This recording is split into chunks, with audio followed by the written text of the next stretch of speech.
How's your trip so far? Trip was excellent.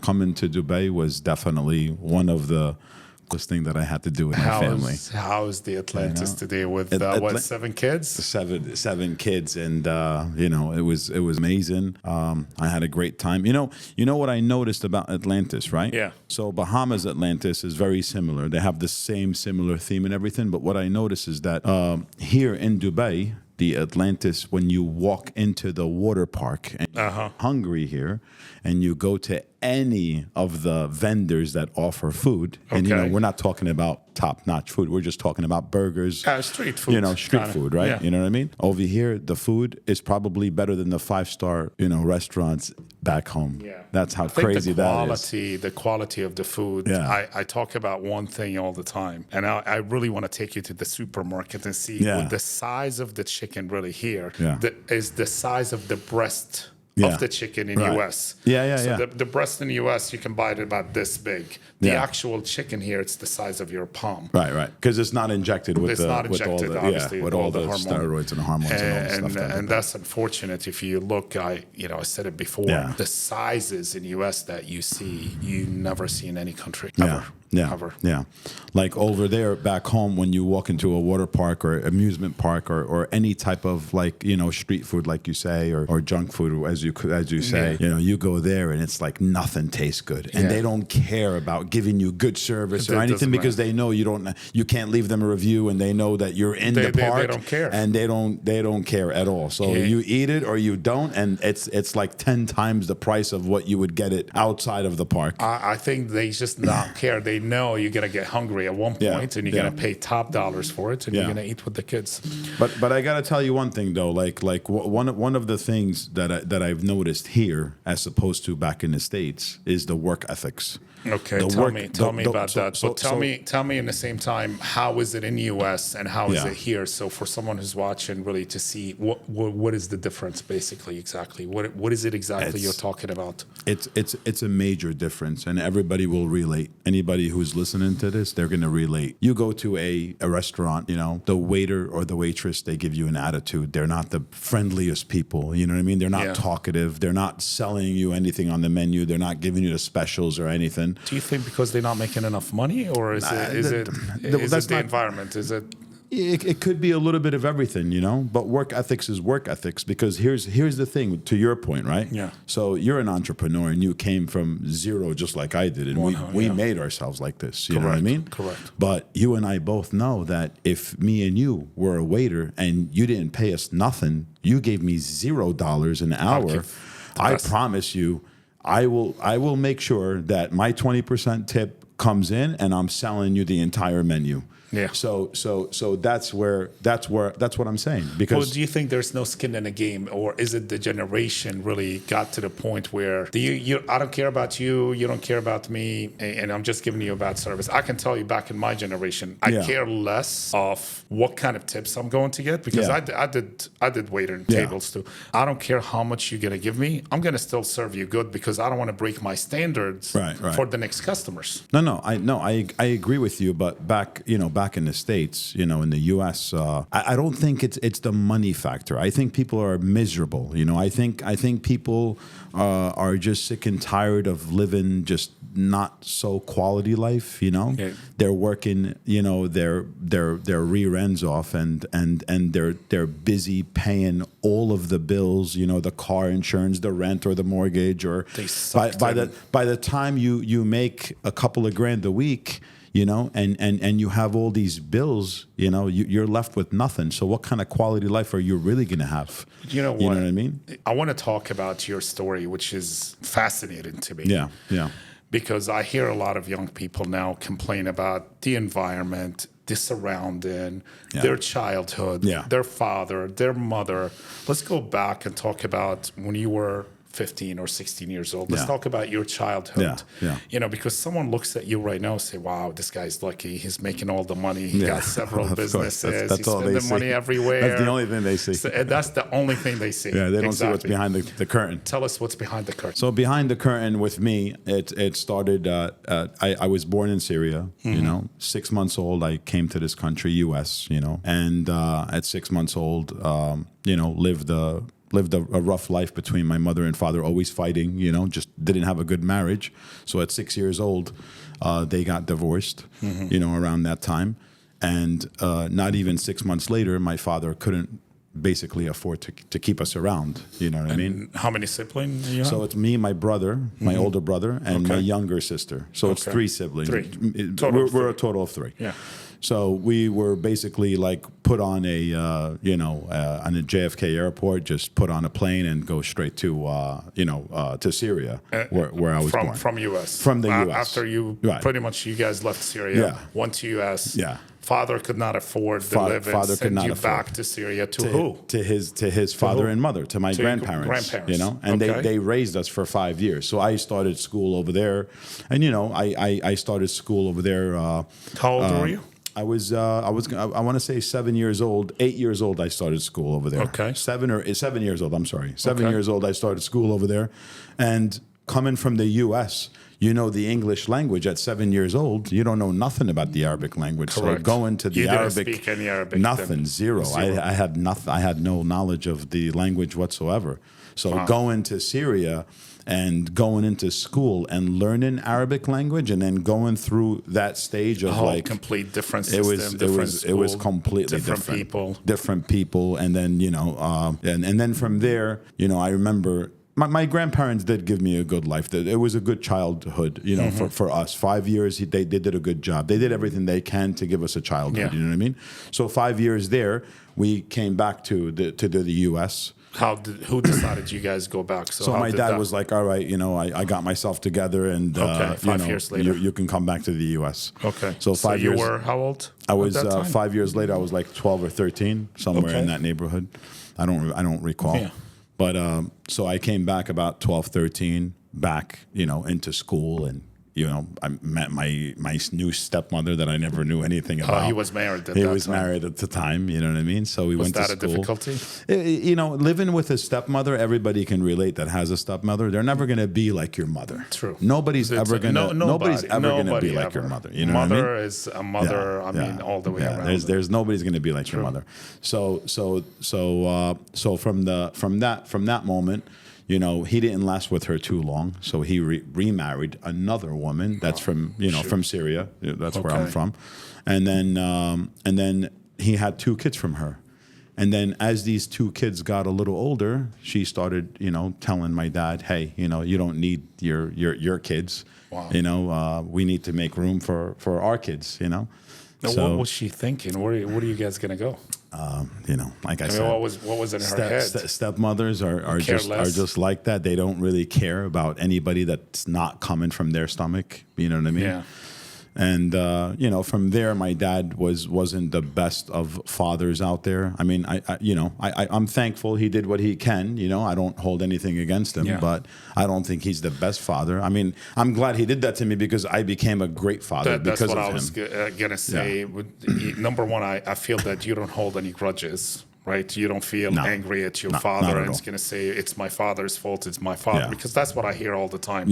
Someone always staying in their past, and it's affecting their future. You're absolutely right. Versus forgetting about it and say, you know what, give him the benefit of the doubt that he has a tough time back then. He has a problem back then. And you know what, he didn't mean to. And once you start thinking this way, you release a lot of weight on your shoulders. 100%. I agree. You brought it up a few times about forgiveness and everything. And it's very important. I know you're big on that yourself, but looking at a rear view mirror and driving a car, you're going to end up crashing. True. So the whole thing is don't look back, just keep moving forward. You know what I mean? Never look back. And if you do look back, just think about the good things and don't go crazy over the bad things. And you definitely have to forgive. In my opinion, you can't move forward without forgiving and forgetting. Well, I agree 100%. Yeah. But that's now as you get older and wiser. How do you hold that back when you were in a teen? Basically, you're a teenager and you're looking at, or you just kept moving? Because that's really an important subject to talk about, because a lot of people go through tough time in their life. Yes. And then they get stuck. They get stuck at that rear view mirror. pretty much. Growing up, I never really, had any type of resentment or any type of like, oh, I can't forgive him or I can't forgive my mom. And I never met my mom until I was like, from like, I can only vaguely remember 6 years old, maybe. Vague memories of her when I was really young, like extremely vague memories of her. I mean, you can't remember much when you're 60. I'm 47 today. I know I look like I'm 20. But, 20 years old. But so I don't remember much, you know what I mean, of her. But I didn't meet her until I was like 18 years old. 17 years old is when I met her, somewhere in that neighborhood, 18 years old. Was that emotional at all, or was... I don't know what it is. Like maybe I'm a little bit different. Maybe I'm built a little bit different, thick skin or whatever. But I believe if I could do it, anybody can do it. Like I said, you just can't look back. You can't let things get to you. You gotta build your skin tough, especially in the world today. I mean, look at today. Do you see what's happening today? I see a lot of soft people skin. Are sensitive today. Very soft. If you look at them the wrong way or you say something, anything, they just... Let me tell you this. It's stupid how soft it is. Yeah. I can tell you about employees. I can tell you about everybody to the level where I asked one time. Yeah. A guy, it was his second day, and he brings lunch and he put it right on his desk. And I said to him, excuse me, just to let you know, we have a lunchroom in the back. He goes, I'm quitting. I mean, that's the kind of level of people, no work ethics, by the way. I think what happened, parenting lost it. Yeah. School has lost it too. Yeah. They care less how you're going to grow up. And the kids, I think I said it one day that I don't blame Gen Z anymore. I blame the environment because no one showed them. Yeah. To be honest with you. I agree. It's definitely the mother and father's fault. Whenever you look at a kid that's an absolute train wreck or is lost or anything, he has no guidance from the mother and father. So it's up to us, as a mother and father, we chose to bring that kid into this world. It's up to us to put everything into his brain, to update his software, to install his software in his brain. Whatever we install in our kids, brain it's from us. It's not from anybody else. Today I was talking about an incident. Not an incident. It was something I remember. We're talking about the kids and how you raise them and what you should do. And, the kids are a reflection of the parents. Mm-hmm. And, you might think they don't understand, but they see all the time. I still remember Adam and Lily. Yeah. They were, Your kids. my kids. Yeah. 5 years old and 7 years old. Yeah. And we were playing let's play mommy and daddy. And I told them, you want to play mom and daddy? She's like, yeah, I want to be mom and dad. The first thing they did, they held hand and they sat next to each other and he hugged his sister. Yeah. I said to him, what, are you hugging your sister? He goes, no, this is mommy, I'm dad. Right. So that's coming out of 5 and 7 and 8 years old. Mm-hmm. They act based on what they see. Now, if they saw me and my wife fighting all the time. Right. And don't get me wrong, we fight, but to a certain extent, to a level where not everything in front of the kids has to see that it's not a perfect relationship too, because you don't want to traumatize the kid all of a sudden when you have a small fight with your wife about something stupid. Yeah, no, so absolutely. they have to understand and see, we're adult, it's normal, we fight, you fight with your sister, we fight too, we disagree on some point. So that was... It was a touching. It was a touching moment. Okay, that's great. It was a lesson. It was a lesson. We're leaving the right print. Yeah. It's a lesson. You can learn lessons even from a baby. The day we stop learning is the day we die. And honestly, I understand exactly what you're saying with your daughter Lily. And I have a daughter too. I'm a father of my daughter Summer, and I'm always every single day when I communicate with my wife or I do anything with my wife, I always do it to the point where I say to myself, do I want a man like me for my daughter? So this is kind of what audits me. Audits me every day. Yourself, I audit myself just to make sure. Daughter. So this way, now that when my daughter is seeing me, how I'm operating with her mother right in front of her eyes, she's gonna know automatically. She's gonna see hey, this is what I expect from a man. That's deep. Because if I was to, just like you said earlier, if I was to, yell and use vulgar language and beat or do whatever, or cheat or do crazy stuff and drink alcohol, come home and be mad at my wife, this is what my daughter's going to expect. True. As she get older. She's going to think that's normal. Yeah. And no, it's not normal, So this is why we go back to exactly what you said. It's up to the mother and father. True, I agree. It's us. And when you see quality kids and you see good kids, it's because the mother and father are good. Yeah. When you see the opposite of that, it's not their fault. It's not their fault. It's not Never ever blame any kids. It's not them. You know what I mean? You cannot blame the kids. You always have to blame the mother and the father. So we were getting back to work ethics, and it's a touchy subject because I wanted to say a few things. Like guys like me and you, if we were like, let's just say a waiter in a restaurant, and you said that they don't get paid enough, is it why? Yeah. Is this it why? Because of the money? Was it the money? What is it that they're not working hard for? Because I even doubt my opinion, just to let you know. Sometimes I ask the question, I know myself. Right. But I doubt, I was a busboy. They didn't hire me to be a waiter. I didn't speak good English. You're a busboy, you clean the table, and you bring water. That was my job. But I remember I did it at perfection. Not because of the restaurant or the money, because I know I want to build myself to be somewhere. And that's what I tell everybody all the time. It's not about your job, man. It's about you. Mm-hmm. You do the right thing.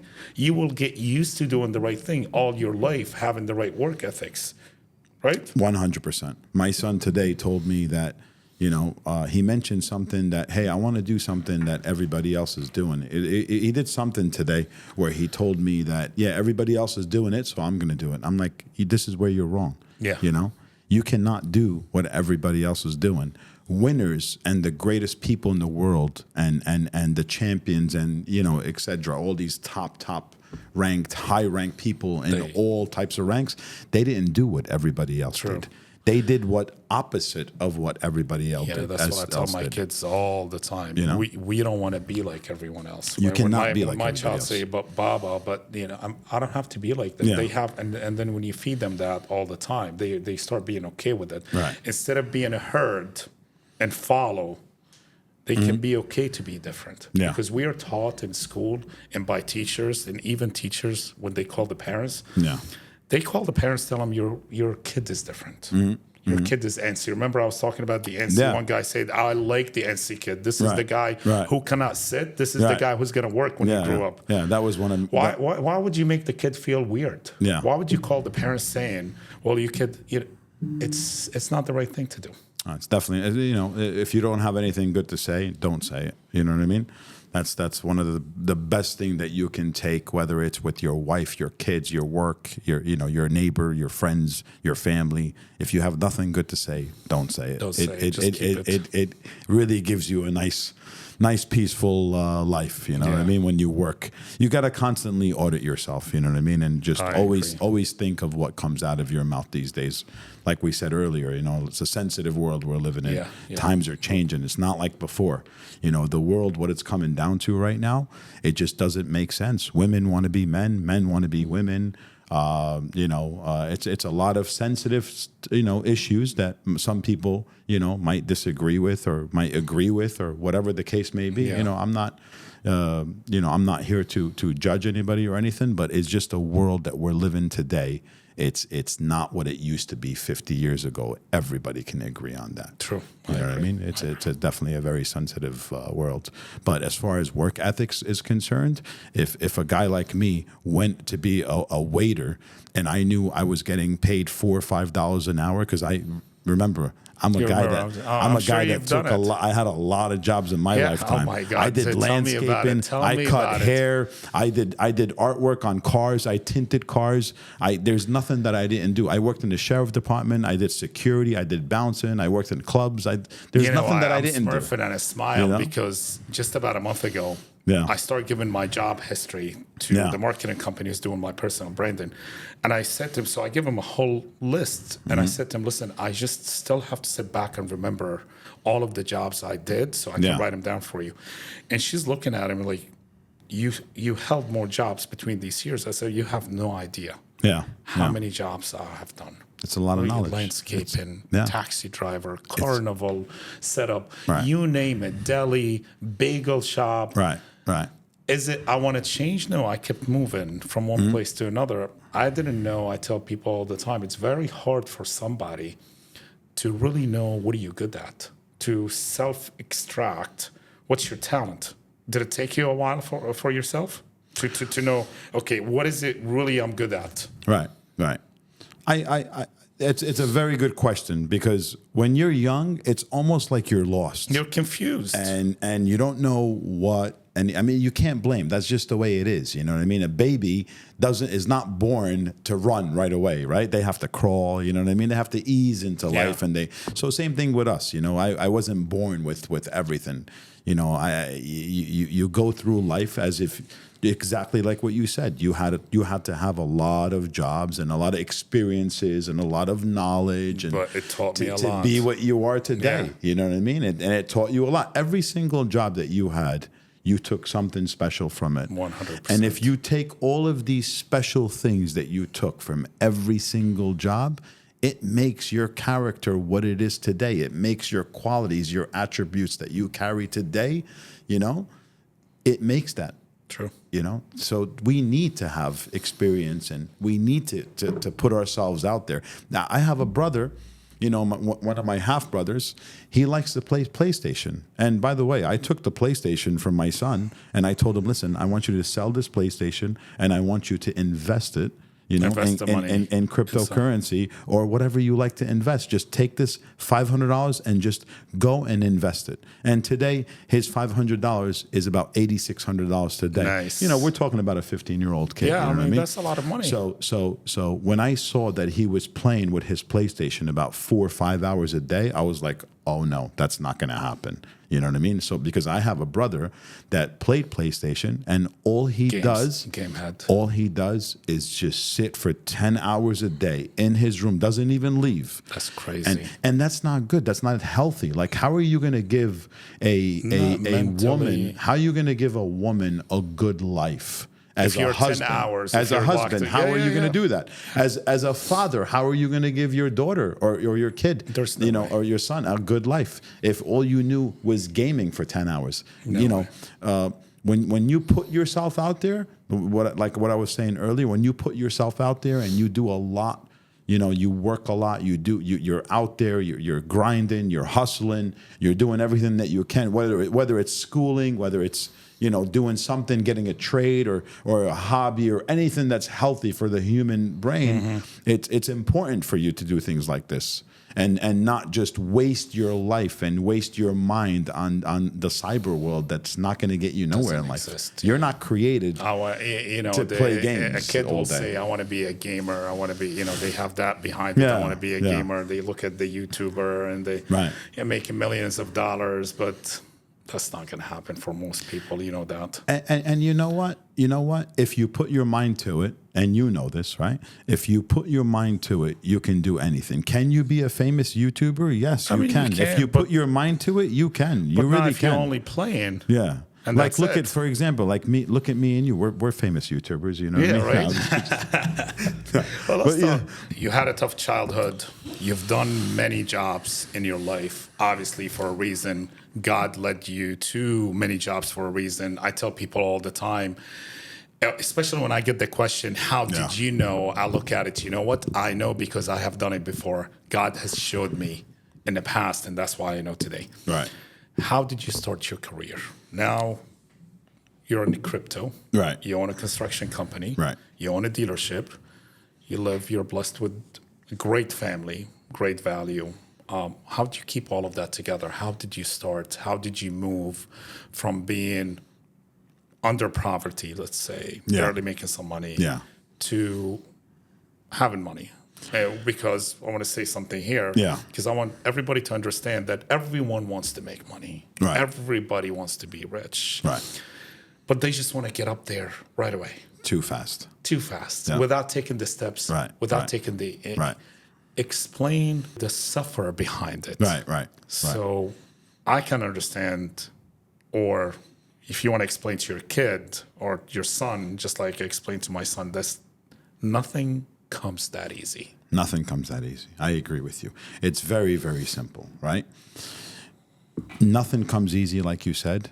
And it's so easy. It's so hard to make money. It's really hard to make money, right? But it's so easy to spend it, right? It's harder But to make it. is it always but hard to easy make money, spend it. or to a certain level? When you first starting out in your Correct. life, and you're starting to get to know yourself and starting to see what your qualities is in business or anything that any business endeavors that you want to do, first you have to there's a lot of paths that you have to take and trials and errors and this and that, you know what I mean? But a person that becomes fit, let's say, and they lose weight and everything, that's not easy to get there. It's a lot of dieting. It's a lot of working. It's working out. It's a lot of commitment. It's this and Consistency, that. commitment. But you know what? Right now, you go to the gym for 3-4 months, right? And you'll start looking good. But guess what? Just stay home for a week and start eating sloppy, and you'll see how fast that'll go away. So it's like that with money. It's like that with anything. Good things are you have to work hard for. How it started for me. Yeah, how did you get on the right track? How did you put yourself in the right track to basically start scaling your business, get it on the right track? So for me, I started when I was like 18 years old. I became a sheriff's officer for the county back home. And that's in Jersey? And that's in Jersey. And I became a court officer, and I would do some overtime working in the jail. And I didn't really like the fact. I never liked working for somebody, ever. It just wasn't in me. I was a stubborn person, I want to talk about that. I was a stubborn person. That you're working, stubborn person. Yeah. But you said something really important that I never liked what I do. Yeah. Because you see a lot of people, they say, I haven't found the job that I really like. Right. And why you didn't do that? They always blame it on, it's not my passion. Right. So was it your passion?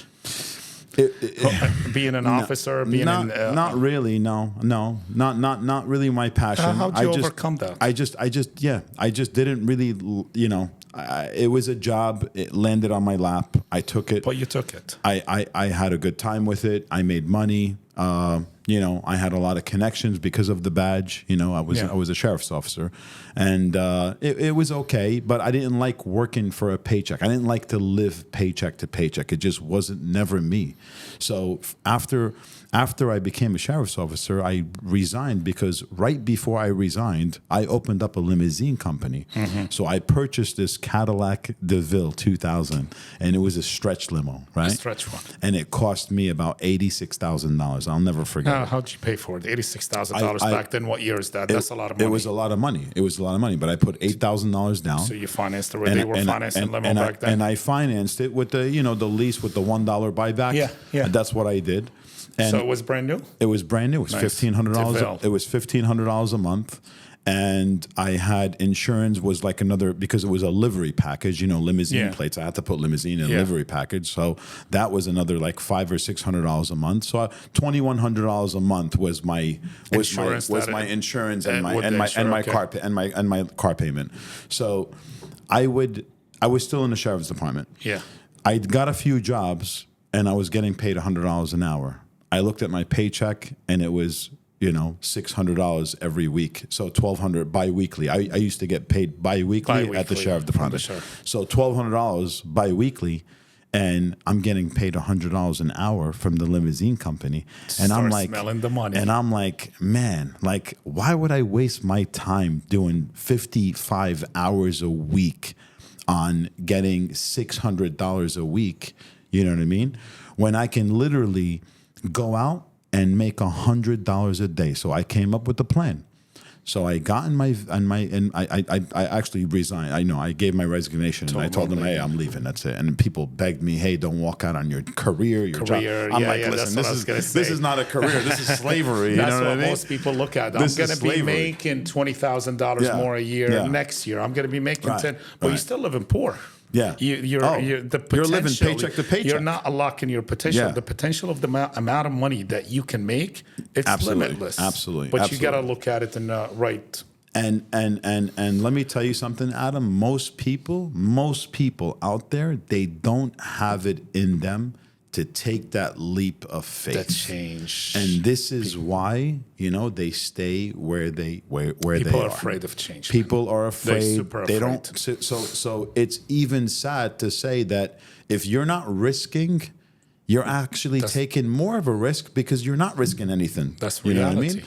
So you need to risk. You need to be a little risky in life. You have to take leap of faith. So for me, I said to myself, hey, screw this career. I'm going to take a leap of faith and go with this new thing. Like for you, that was easy. For a lot of people, how scary is that they're going to leave very a job. scary. It's very scary. So how would you recommend and this someone to? Would conversation you is going to say- get this conversation is going to get really hot because there's a lot of scary things that I did in my lifetime. Exactly. And For we're gonna you, get it's there. nothing. For Yeah. me, it's nothing. Right. I can look at my life. All of Yeah. it was a gamble. Yeah, yeah. Everything, even now, me being in Dubai is Right, a gamble. right. Oh, yeah, I yeah. moved here, no plan. But I moved. Right, right. But I you're mean, doing, I tell but you're people all doing the great time. though. But you're doing great. I'm doing great. Yeah. I tell people all the time, you analyze so much, you'll never Right. move. Right. Just take the initiative. Take the first step. Think about the next step after. But if you're not making a move and you're thinking about everything ahead, you're not moving and you're not going anywhere. You're not going anywhere. I agree with you 100%. I took that leap of faith. I said to myself, let's do it, right? So I just left. I left the Okay. sheriff's department. Now I have this limousine, 1-bedroom apartment, $0 in the bank, literally $0 in the and bank. you got a mortgage, you got a payment for the limousine. I was only 18 years old. At the time, I'm sorry, I was 20 years old at the time. I Yeah. was 20 years old. And when I left the sheriff's department, I was 21. Okay. So with a limousine company, only one car, I was living in a 1-bedroom apartment in New Jersey. And I said to myself, you know what? Let me go out there and put a plan together. So the first thing that I did was something crazy. I took my $86,000 limousine that was beautiful, clean, I had a gimmick. So I went out to the city and I started hustling like a taxi cab, but with the limousine. With the actual limo. So I would go to Vesey Street, the American Express building where all the, big shots come out of. Yeah. And, after work, the city people, Just hustling. the corporate people in the city after work, they want to go out for a drink, hang out with their buddies. This is normal Do you thing. just pull over and stop, or open the just- window, I- or you stepped out of the limo and you started? I went to Vesey Street in front of the American Express building because I'll never forget it. I would just pull my limo up front and I would just come out, suited up, clean cut, and I would ask, people if they wanted. I would ask people if they wanted to, if they needed a ride anywhere, And I would go to Wall Street, with the stockbrokers, and I would do the same thing with them. And there's so many times, believe it or not, that I got lucky with $150 an hour. There's people that I picked up from there to go to Atlantic City, and one guy gave me a $600 tip, and I'll never forget it. I believe it. Just man. like that. I believe You'd it. be I believe you surprised hustle, when you you get it. hustle. Yeah. When you hustle, you get it. But it's the consistency of hustle, not just, okay, let me Yeah. try and then you give up. Oh, yeah. Consistency Oh, is the key with 100%. everything. Yeah. No, you're absolutely right. If you have no consistency, what do you got? You got a roller coaster of volatility in your life. That's it. Yeah. You're just going to go up and down, up and down. But if you want to keep continuing that space rocket ship, going up, you have to be consistent with it for sure. All right.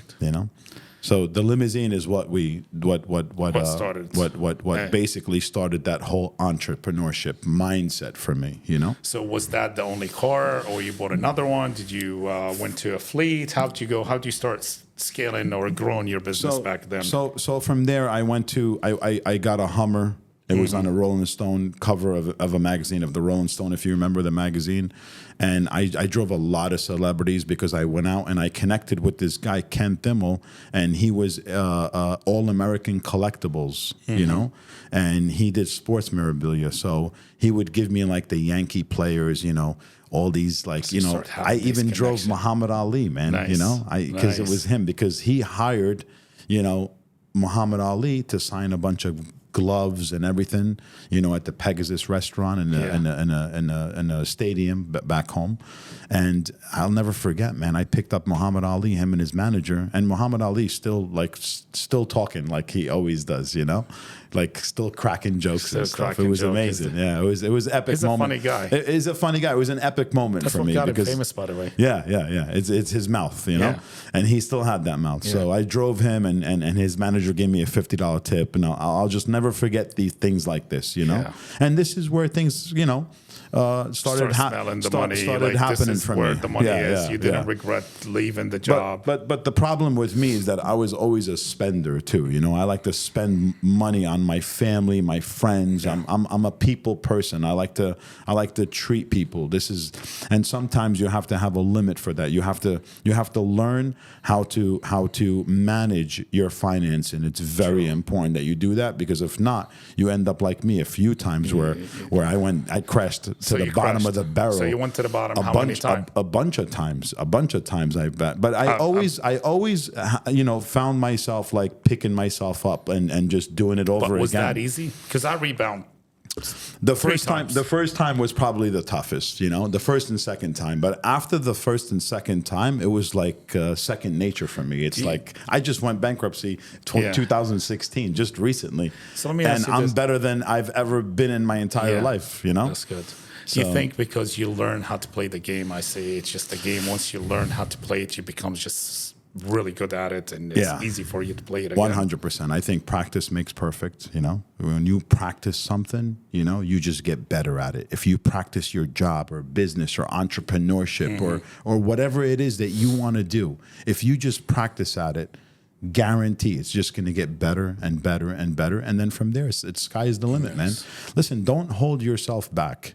Never ever think that you can't do something, and don't let anybody tell you that you can't do it. You can do anything if you open your mind to it. It's not hard. It's only as hard as you want it to be. Correct. And that's the truth. What's your life philosophy? That I see, you're religious, but you're not. You're right in between. You're pretty balanced. You balance your family. You balance you're not where everything is a no. You're not where everything is a yes. What's your philosophy? How do you balance everything between work, talking about people I talk about all the time, life and work balance? How do you balance that?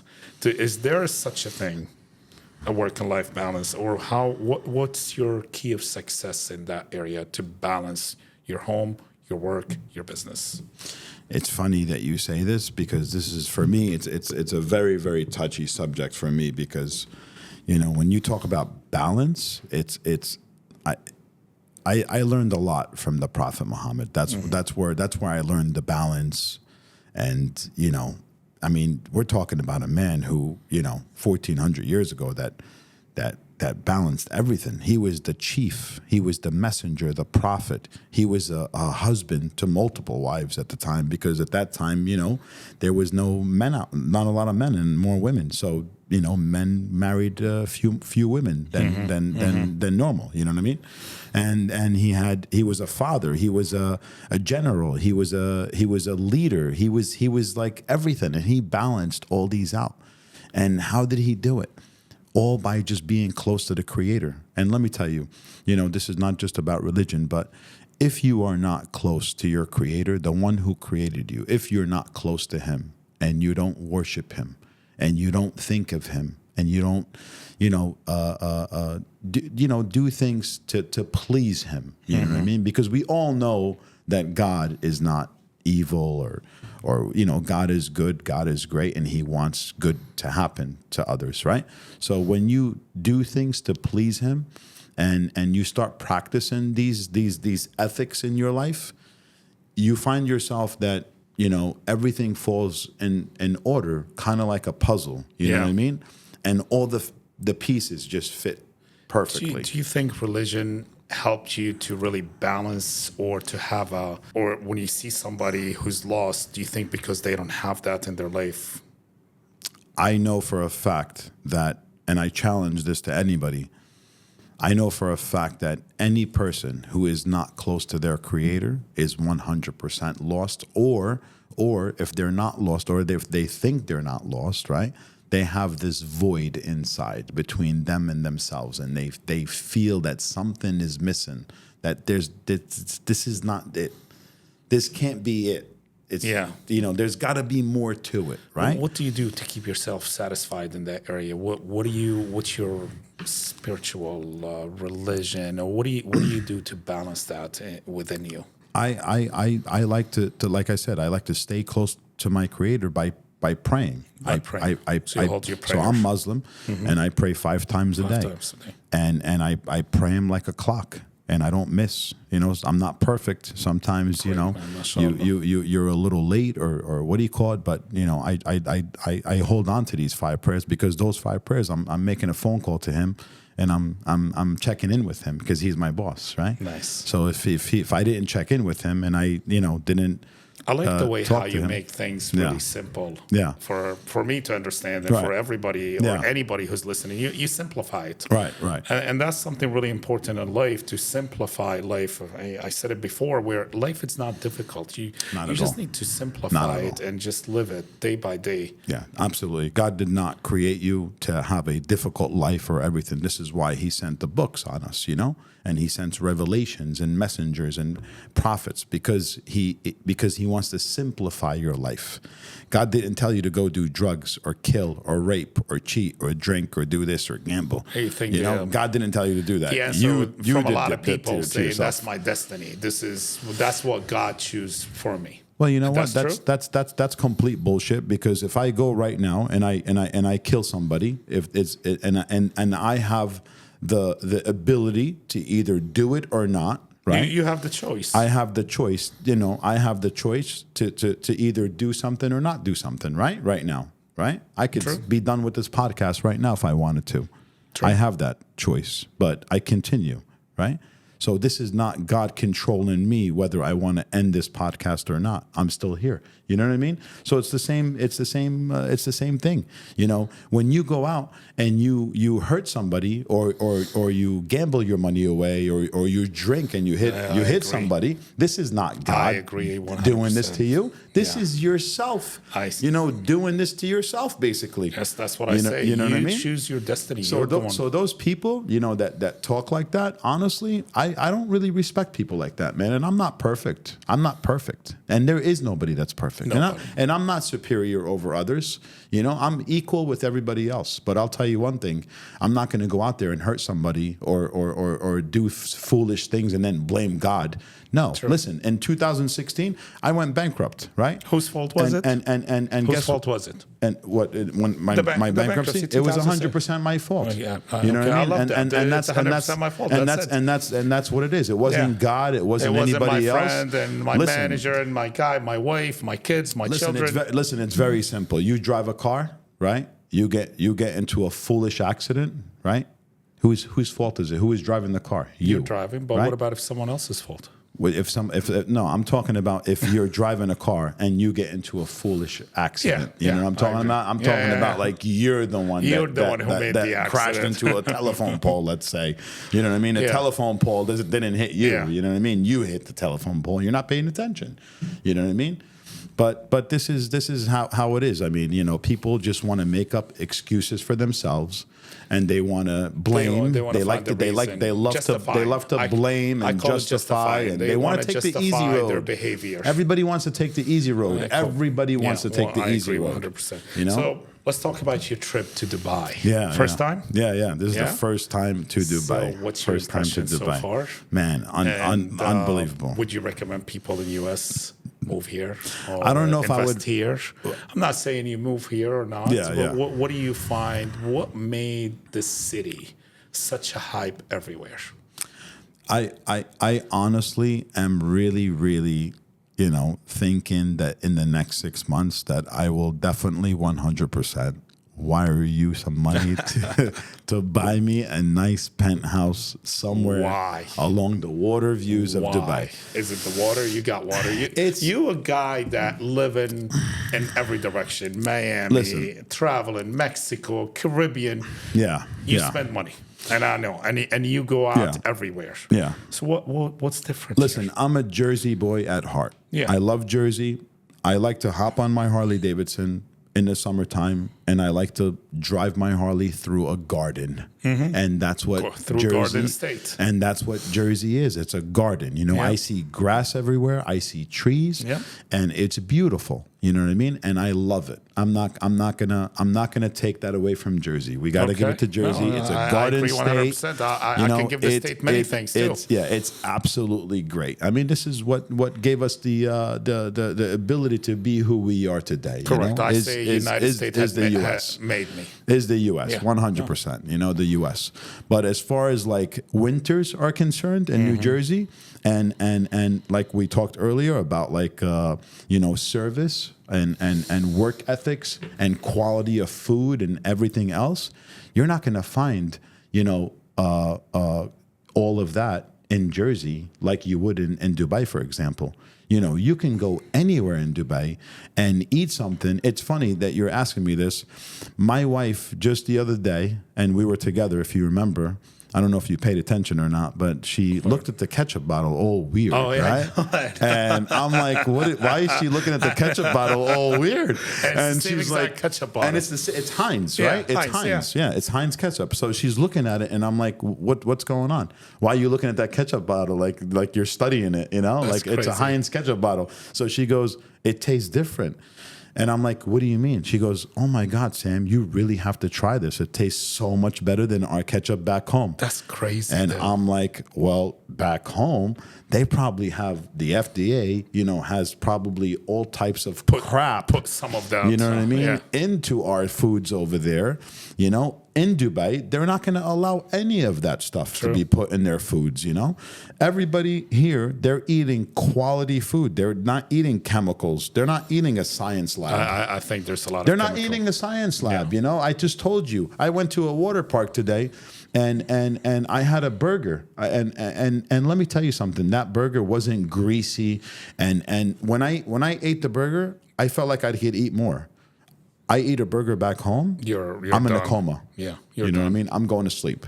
And everybody will relate to this. They're not going to understand. People are not going to understand what I'm truly saying until they actually come and experience what I've experienced for my first time in Dubai. I think there's a lot of people that live here and they got used to it. They don't appreciate the true value of Dubai. Oh, But yeah, they look at the United States and they think it's all this and this. There's a lot of stuff here much better than the States. The food is 100%, 1 million%. million times better than the U.S. for sure. Listen, the U.S. has been compromised. The FDA, all this stuff, they've been compromised. We used to have great food and all that. We don't have good food like we used to. There's Everything is nothing being organic injected anymore. with hormones and chemicals and preservatives and everything. They don't have that here in Dubai. You go out anywhere in Dubai, you're getting a real meal. You know what I mean? You're getting a real Have you quality noticed meal. the vegetable tastes different, the fruit tastes different? So if you blindfolded me and you made me smell a tomato Oh, that's easy. or a cucumber or any vegetable I or agree. fruit, I can tell you what it is. From the smell.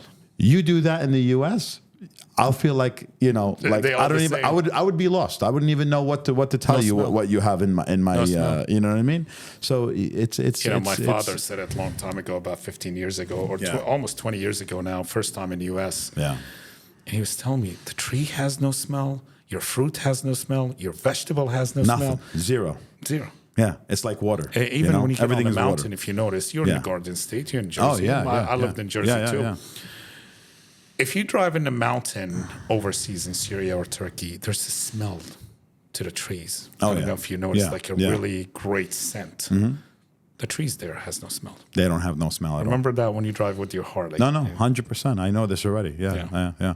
And like recently, I was on social media. I think it was Facebook, and I'm scrolling through. I'm just checking out videos. All of a sudden, I come through a video where it was a man that was pouring liquid, and he was making lettuce out of it. And I'm like, "There's no way this is real." I'm like, liquid out of lettuce. They do in liquid meat. It's so basically he would like pour this like green looking liquid into a container with water in it, and it doesn't, the liquid doesn't mix with the water. So he would make like this, like small little bowl almost out of it, and he would keep making so many of them, and then in the end, I saw a lettuce being formed, the whole lettuce. That's the kind of food. And that I'm they're gonna like, feed. are you kidding me? This is really what I'm feeding my kids? Am I really feeding them this type of lettuce? Better believe it. It's absolutely insane. Conversation's gonna get hot, bro. I know. I told you. I want to talk. I want to talk about religion. We should do this warming up. every night because I want to also incorporate like the religion part and everything. What's the most important thing that? Let's pick two subjects that you want to talk about. I can ask you the question or whatever. Yeah, you asked the question. I could ask you. Okay. Yeah. I mean, I have a lot here. Do you want to talk about Dubai, or you want to leave that for later? Life philosophy. Your life philosophy. Yeah, you could talk. You could just Okay. ask me a question and we'll talk about it. It's no problem. We're done. It's up to you. It doesn't matter for me. When I feel like someone telling me, come on, I. Oh, okay. Oh, okay. So let's go. Oh, we have to go. Okay.